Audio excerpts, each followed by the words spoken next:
Alright, here we have a linear equation with fractions. We can solve with these fractions by using fraction operations, but one really popular method is to clear the fractions. And one of the ways we clear fractions is by finding the least common denominator of the fraction. So in this case we have a denominator 4 and 2, which gives us the least common denominator of 4.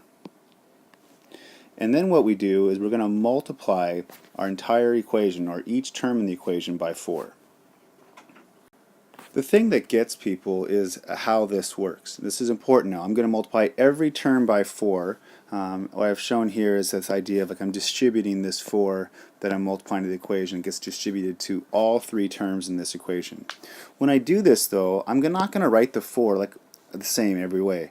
On the right hand side of the equation, I'm going to write this as 4 times 2. That's going to make that right hand side 8. But on the left hand side, I'm going to write it at my 4 as a 4 over 1. Because I'm going to be multiplying these fractions together, and so I'm doing that in both of these terms here on the left.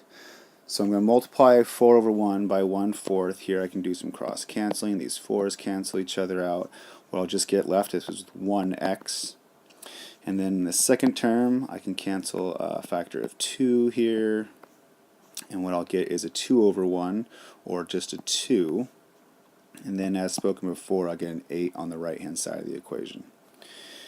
The reason I multiply by this least common denominator is this resulting equation here. This equation now has exactly the same answers as the initial equation, except for now there are no fractions, and this is much easier to solve than if I would have worked with fractions. And so my final steps here, I'm just going to subtract 2 from both sides, and I'll get that x equals 6, which is the solution to the equation.